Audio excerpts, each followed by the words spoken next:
was the most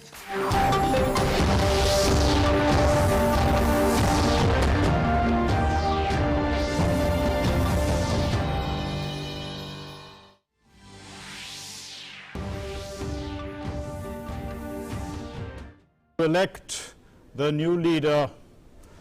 Union Minister Narendra Tomar arrives in Dehradun to attend the meeting as observer. Bharat Biotech completes final analysis of phase 3 clinical trials for COVAXIN, claims 77.8% efficacy. Vaccine 93.4% effective against severe symptomatic COVID-19 cases, provides 65.2% protection against the Delta variant.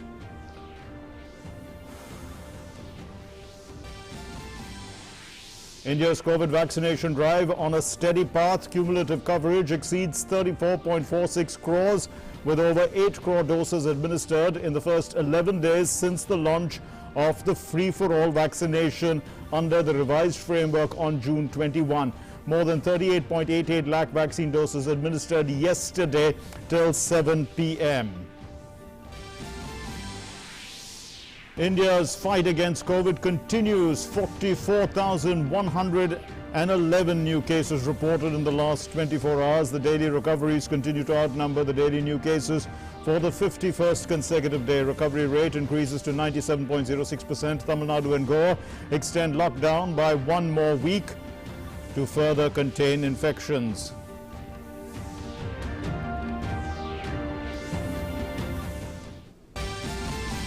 The United States continues to impose costs on the Myanmarese military, put sanctions on 22 individuals and several companies connected to the regime. Says the US will continue to take action on military and its leaders until they reverse the course and provide for a return to democracy. In the Euro Cup 2020, Spain and Italy are through to the semi-finals. Spain beats Switzerland 3-1 on penalties, and Italy knocks out Belgium 2-1 in a thriller. England will take on Ukraine, and the Czech Republic will face Denmark to seal the other two semi-final spots today. And at Wimbledon, SANIA MIRZA and ROHAN BOPANNA progress to the mixed double second round, overcoming Ankita Raina Rajkumar and Ramanathan in an unique all-Indian battle. The world number 1 Novak Djokovic moves into the 4th round of the men's singles. Andy Murray crashes out.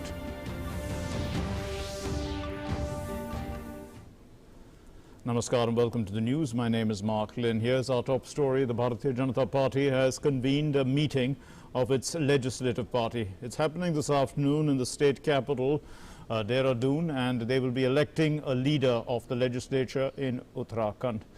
Well, the Union Minister Narendra Singh Tomar is in Dehradun to attend this BJP Legislative Party meeting. He will attend the meeting as an observer as the members elect their new leader in the legislature.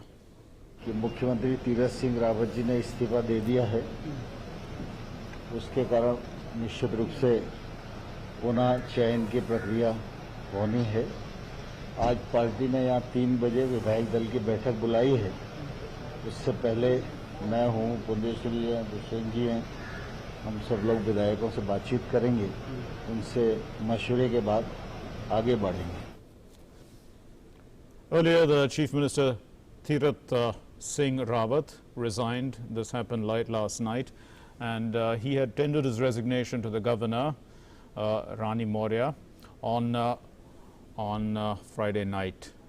But he later spoke to the media and he thanked Prime Minister Narendra Modi, the Union Home Minister Amit Shah and the BJP President JP Nadda for putting their trust in him for the Chief Minister's post. His resignation comes amid a possible constitutional crisis since he had not been elected to the House and no election has been deemed possible because of COVID. Hence, he thought it appropriate to resign from the post. And Raghavesh Pandey is joining us from Dehradun with more. So Raghavesh, the meeting must have begun by now, and who are the potential names that are likely, to come out as possible chief ministerial candidates?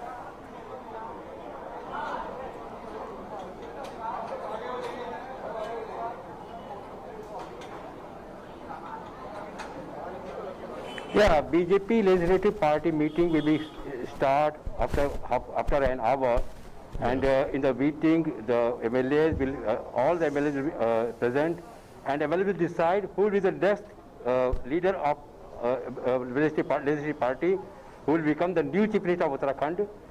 Right now, the central observer, Mr. Narendra Singh Tomar, and other senior leaders are in the Dehradun. They are busy in meeting to consult the name of the new leader of legislative party. Yeah. Yes, indeed. But I wanted to, know whether there were any potential names that are doing the rounds.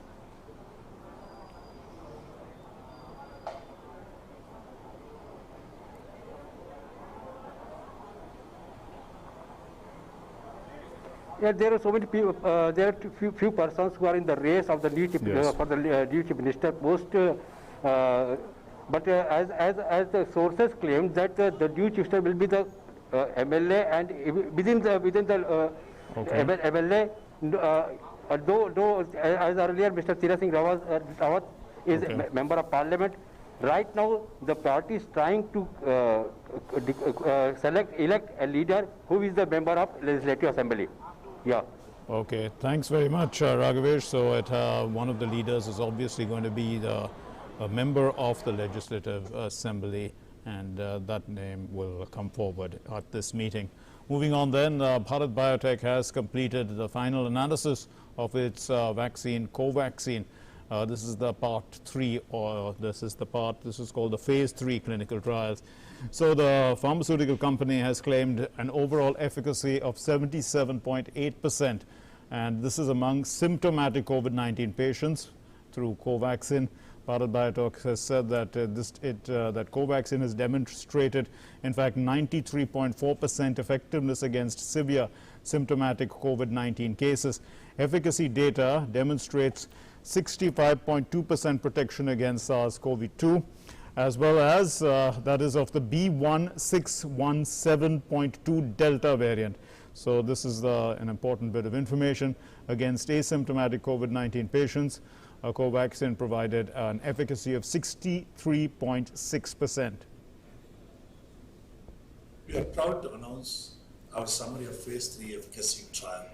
COVAXIN demonstrated 78% vaccine efficacy against mild, moderate, and severe COVID-19 disease.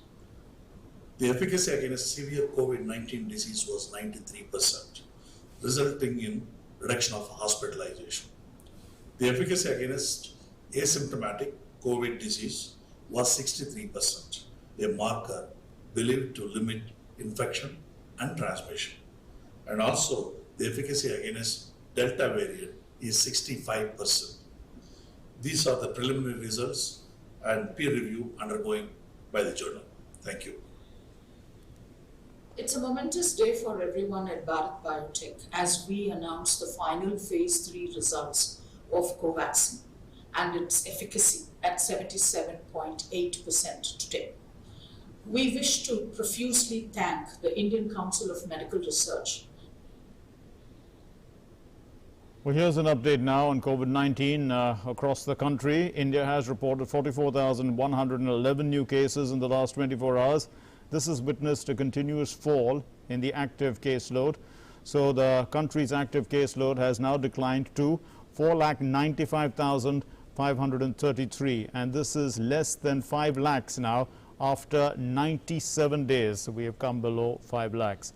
The active cases are now only 1.62% of the total cases in the country, and as more and more people recover from COVID-19, India's daily recoveries continue to outnumber the daily new cases.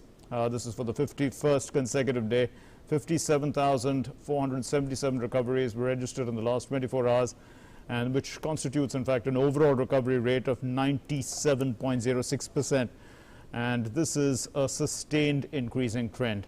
So the total of 2,96,05,779 people have recovered across the country. That's the total figure. Meanwhile, India's cumulative COVID vaccination coverage has exceeded 34.46 crores, The new phase of universalization of COVID-19 vaccination commenced on the 21st of June, and more than 43,99,298 vaccine doses were administered in the last 24 hours.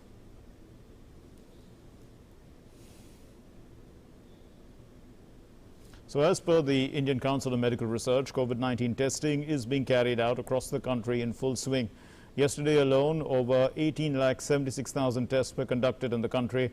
As of now, more than 41 crore 64 lakh tests have been conducted in the country.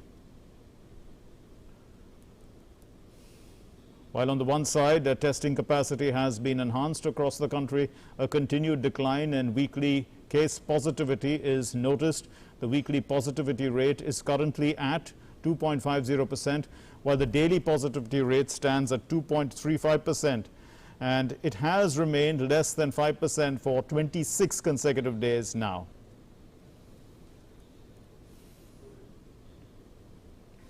The Union Minister Ravi Shankar Prasad tweeted saying that he is grateful that social media platforms are following the new IT rules. The minister tweeted, and I quote, "Nice to see significant social media platforms like Google, Facebook and Instagram following the new IT rules. First compliance report on voluntary removal of offensive posts published by them as per the IT rules is a big step towards transparency."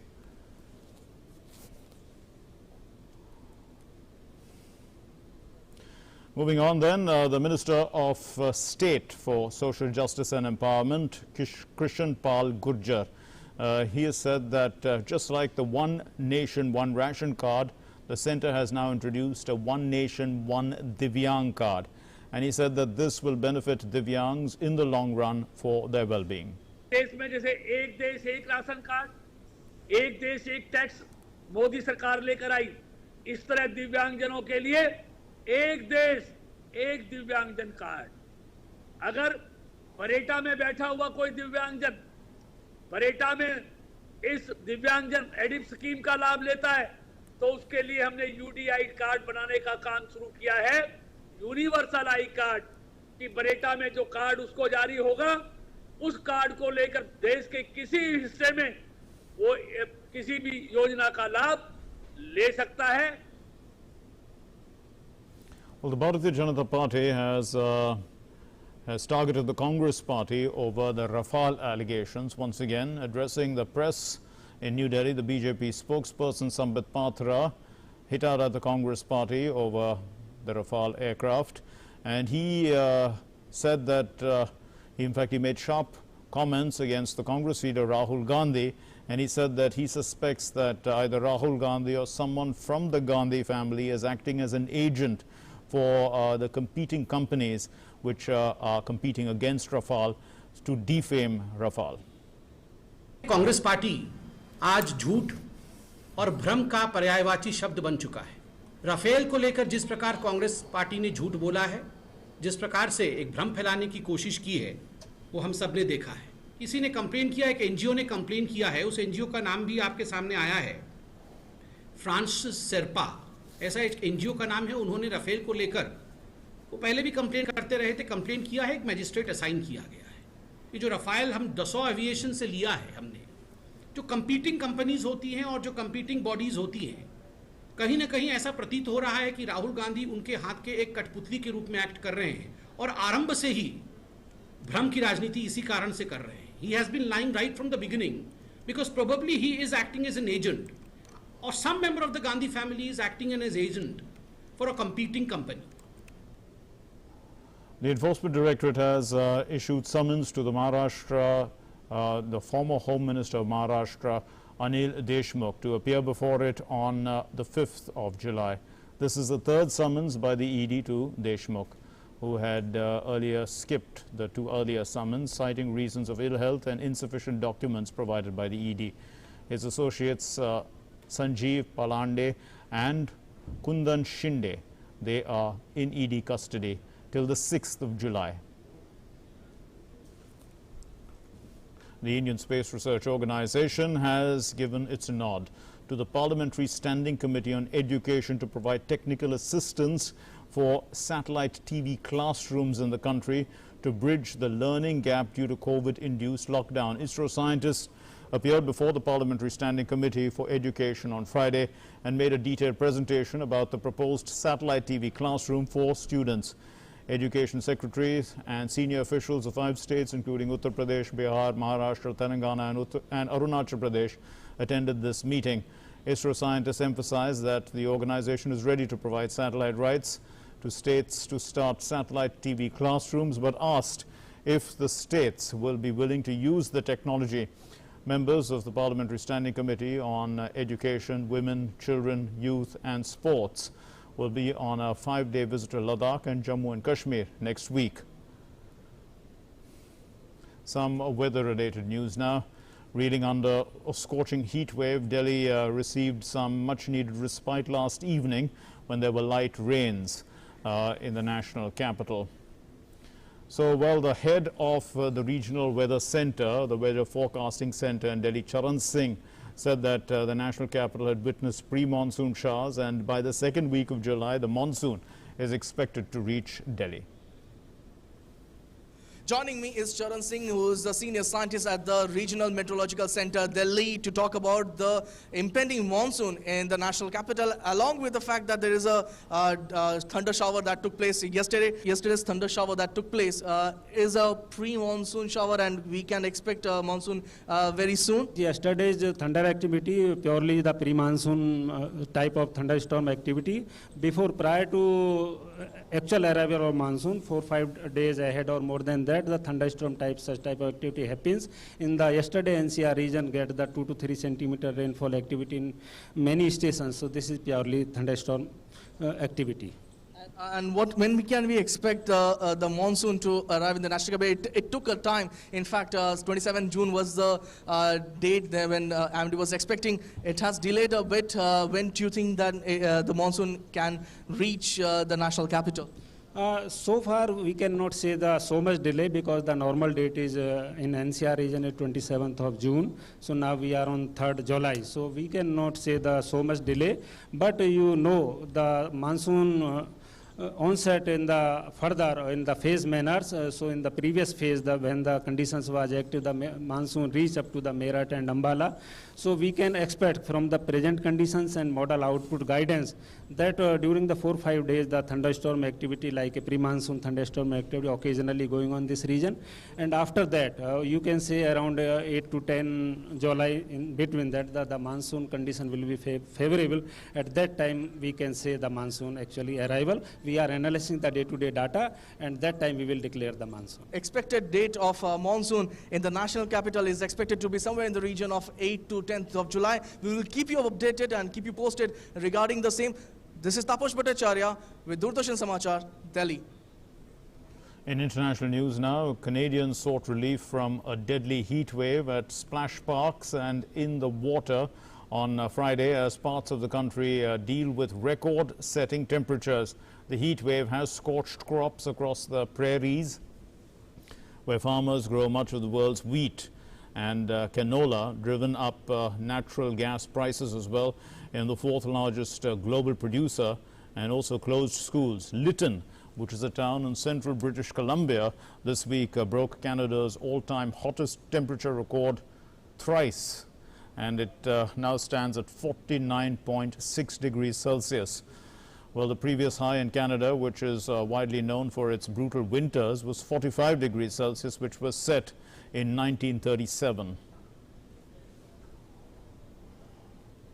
In Barbados, Hurricane ELSA blew roofs off homes, toppled trees and sparked flooding in the island nation and then pounded St. Vincent with heavy rain and winds on Friday as the storm was tracking towards Haiti. So the government has urged Barbadians to shelter in place and only leave their homes if the structures that they are in are damaged. ELSA strengthened into a hurricane earlier in the day, and it was about 153 kilometers west-northwest of St. Vincent. It's blowing at a maximum sustained speed of about 140 kilometers per hour. Now, in 2021, heavy rains have slammed St. Vincent, but with major flooding and landslides after a series of volcanic eruptions had blanketed large swathes of the island and a thick layer of ash. So it's having a pretty bad year. Emergency services were unable to reach people, but there were no reports of injuries or deaths. In some other news now, the United States on Friday slapped fresh sanctions on 22 individuals, including Myanmar government ministers. This is in response to the February military coup and the attacks against the country's pro-democracy movement. In a two-pronged action, the Treasury and the Commerce Departments of the U.S. announced these punishments, which is part of Washington's continued response to the overthrow of Aung San Suu Kyi's elected government. The Secretary of State, Antony Blinken, in a statement announced that the new sanctions were levied in response to the brutal campaign of violence perpetrated by the Burmese military regime and to continue imposing costs in connection with the military coup, unquote. Well, he clarified that the sanctions do not target the Myanmar people, but they are aimed at pressuring the military to immediately restore Burma's, quote unquote, path to democracy.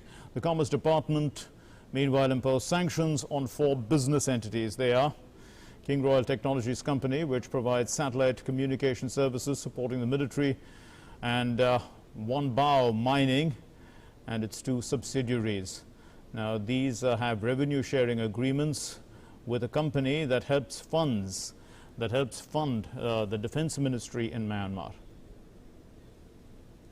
A quick look at the COVID-19 numbers, how they stack up across the world. So far, more than 18 crore 38 lakh people have been infected with COVID-19, and the recovery rate has crossed 16 crore 82 lakhs. So the disease has claimed over 39 lakh 80,000 lives globally, and the US is the worst affected country with more than 3 crore 45 lakh total infections. The country's fatalities also stand at more than 6 lakh 21,000 from the pandemic. Let's turn to sports now. In the Euro Cup football, Italy has kept its unbeaten record intact by knocking out Belgium 2-1 in the quarterfinal in an intense battle at Munich, and they booked their semi-final clash against Spain. Italy have also set a new record for the longest run of victories in the competition, qualifying included, that is, and they will now face Spain at Wembley on Tuesday for a place in the final. Earlier, Spain became the first team to progress to the semi-finals by beating Switzerland 3-1 on penalties in St. Petersburg. Both the teams were tied at 1-1 at the end of extra time. In the penalty shootout, Oyarzabal scored the decisive penalty for Spain after Switzerland missed 3 penalties through Fabian Schär, Manuel Akanji and Ruben Vargas. In the remaining quarterfinals that's going to play today, England will be taking on surprise package Ukraine in Rome, and the Czech Republic will be playing up against Denmark in Baku. That'll happen later tonight or early tomorrow morning. In tennis, Sania Mirza and Rohan Bopanna overcame Ankita Raina, Rajkumar Ramanathan. This is that pair. It's a unique all-Indian battle that took place on the grass courts of Wimbledon, happened Friday, and now they've progressed to the mixed doubles second round. Well, Sania, I beg your pardon, and Bopanna, they started off strongly to race through the first set with, but then the Wimbledon debutants came back strongly, and storming into the second set, they went up 4-1 in lead, but Mirza and Bopanna steadied the ship, forcing a tiebreaker, and then sealed it, and they won in straight sets. In the men's singles, the world number 1 Novak Djokovic continued his quest for a 3rd consecutive Wimbledon title with a straight sets victory over the qualifier Denis Kudla. This was on court number 1 because Dan Evans and Andy Murray were playing on court on the center court. But the world number 1 extended his record at Wimbledon to 75-10 and moved into the 4th round for the 55th time at a Grand Slam. In the other encounter that we were talking about, Andy Murray crashed out of the Wimbledon in round 3. He was defeated by Denis Shapovalov in straight sets. It was the first time that the 34-year-old Scot had gone out in the third round since his debut in 2005 and represented his heaviest ever defeat at the championships. Of course, he is coming back from injury. One must remember that. In badminton, B. Sainath Praneeth, or beg your pardon, B. Sai Praneeth. He will be representing India at the Tokyo Olympics in badminton singles. The 13th ranked Praneeth is hopeful of winning a medal for India in the forthcoming event. I won my bronze medal in the World Championship. I think I'm the first person after 36 years to win a bronze medal for the country. I think that was really a turning point for me. It was the biggest medal so far for me, and then I have reached top 10 in the world, and I think my ranking has slowly came up, and which in 2019 I have some good performances which really helped me to qualify for this Olympics. In spite of the whole world is suffering from pandemic, I think the Olympic is only the thing which is motivating me. I think I'm really happy and also excited, and also want to win a medal at this Olympics. So,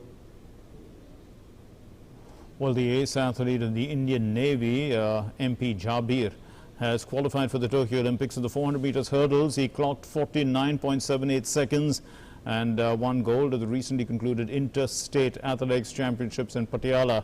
Jabir qualified through the world ranking quota, where there are 14 spots available.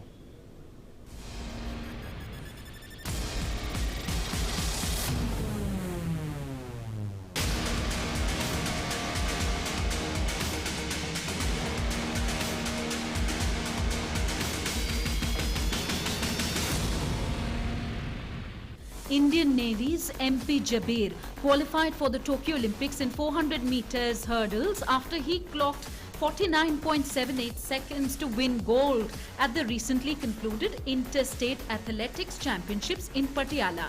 Jabir qualified through the world ranking quota. The 25-year-old naval sailor hails from Mallappuram in Kerala. He is currently ranked 34th in the World Athletics Road to Olympic rankings, where 40 athletes qualify. When he competes in the Tokyo Olympics, Jabir would be the first Indian male athlete to participate in the 400-meter hurdles in Olympics. P.T. Usha, the legendary athlete from Kerala, had competed in the 400-meter hurdles at the Los Angeles Olympics in 1984. That makes Jabir the second from the state to compete in the same event in Olympics. Jabir has participated in many national and international athletic championships representing the Indian Navy and the services, earning many laurels. The athlete is in the final stages of preparation for the Tokyo Olympics. The interstate meet was the last Olympic qualification event for the Tokyo Games. In the absence of major tournaments due to restrictions imposed by COVID-19 pandemic, Jabir's last competitive race was in 2019. However, with regular practice and support from the naval training team, Jabir was able to continue his training sessions, avoiding any injuries and beginning his preparations for the Olympics. Sports Desk, DD India.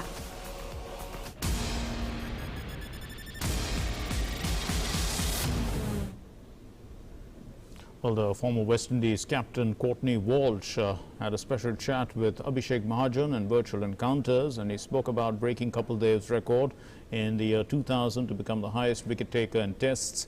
He revealed the toughest batsman that he bowled against, and he also shared tricks of the trade of fast bowling.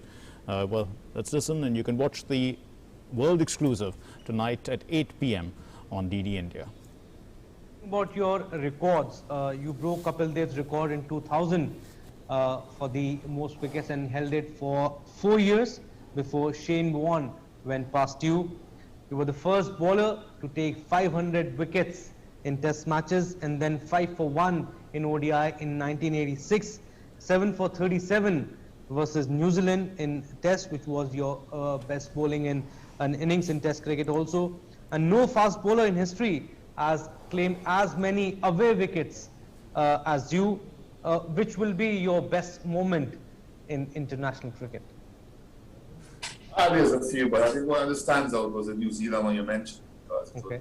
A pretty docile wicket, pretty flat, and you know, the 13 wickets in that game And when the test match with time display was very pleasing because we didn't expect that. I mean, we scored close to 600 runs, I think. And then to come back and win the game would have been a mammoth effort, you know, on a pretty easy batting track, so to speak. So that one stands out. The one-run victory against Australia in Adelaide when we were dead and buried, so to speak, down in the series. And then we came back to win the series 2-1 when Kirk got his 7-for-1 in Perth. That series would have been a standout as well. So, you know, those are, in terms of special moments for team and myself, those are the biggest standout. Well, looking forward to watching that at 8 p.m. tonight on DD India. And that's all we have in this bulletin. Thank you very much for watching. But always remember to keep yourself safe by wearing a mask. We are not out of the woods as far as the COVID virus is concerned. And also, please vaccinate yourself if you've not already done that, because that is the quickest way in which we can get out of the woods as far as this virus is concerned. Thanks for watching. Namaskar.